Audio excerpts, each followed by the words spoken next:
Halo anak-anak, di video kali ini kita akan belajar perkembangbiakan vegetatif pada tumbuhan. Apa itu perkembangbiakan vegetatif?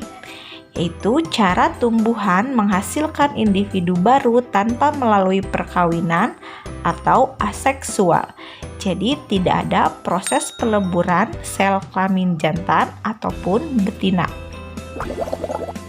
Perkembangbiakan vegetatif pada tumbuhan dibagi menjadi dua. Yang pertama, vegetatif alami dan vegetatif buatan. Perkembangbiakan vegetatif alami adalah perkembangbiakan secara tidak kawin yang terjadi dengan sendirinya tanpa bantuan manusia. Perkembangbiakan vegetatif buatan dilakukan oleh manusia untuk memperoleh tanaman baru yang memiliki sifat seperti tanaman induk atau sifat tanaman yang lebih baik lagi. Vegetatif alami pada tumbuhan dibagi menjadi 5. Kita singkat dengan 100. 100 kepanjangan dari Se untuk spora, Ra untuk rizoma, T untuk tunas, U untuk umbi, dan S stolon. Jadi perkembangbiakan vegetatif alami tumbuhan, ingat 100 spora, rizoma, tunas, umbi, dan stolon. Baik anak-anak, kita akan bahas satu persatu. Yang pertama, spora. Ini adalah tumbuhan paku yang memiliki alat perkembangbiakan yaitu spora.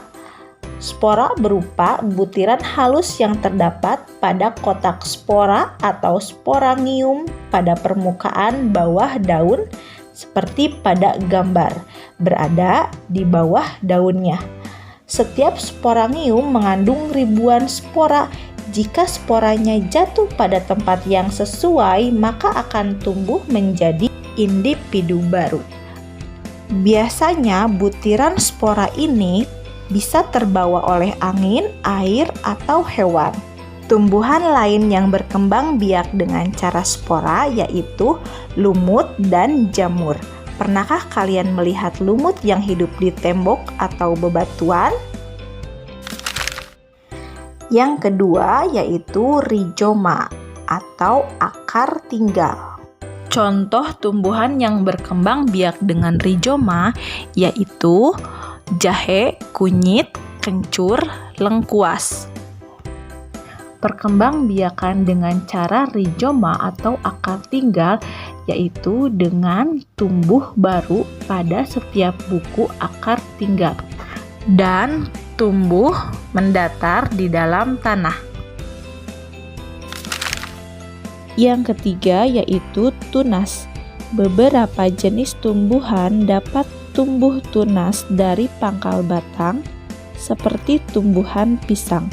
Tunas baru akan muncul dari bagian batang yang menjadi tumbuhnya akar. Tumbuhan lain yang berkembang biak dengan tunas batang yaitu pohon bambu. Kemudian ada tunas dari bagian pinggir daun. Contohnya tumbuhan cocor bebek. Pada setiap tunas akan berkembang daun dan akar kecil. Jika tunas tersebut jatuh ke tanah, maka akan tumbuh individu baru. Tunas pada daun ini sering disebut tunas adventif.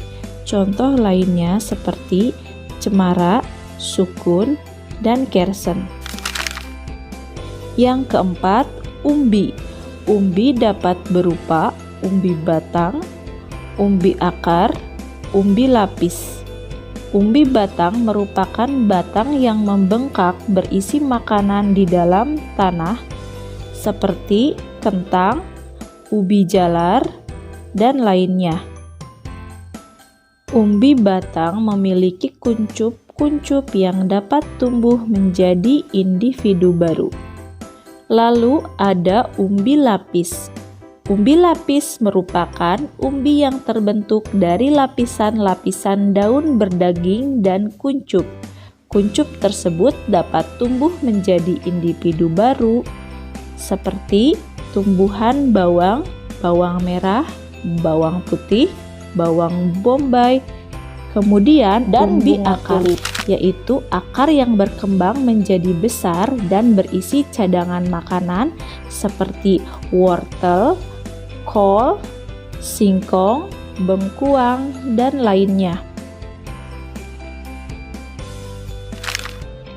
Yang kelima, stolon atau geraugi merupakan batang yang tumbuh menjalar di atas permukaan tanah. Jika ruas-ruas batang menyentuh tanah, maka pada ruas tersebut akan tumbuh individu baru. Nah, ini adalah stolon stroberi. Supaya jadi tumbuhan atau individu baru, maka harus diletakkan di atas permukaan tanah. Contoh lain dari stolon adalah tumbuhan arbei dan rumput teki. Demikian pembelajaran kita kali ini mengenai perkembangbiakan pada tumbuhan dengan vegetatif alami. Ingat 100. Spora, rhizoma, tunas, umbi, dan stolon. Terima kasih, jangan lupa like, komen, dan subscribe ya.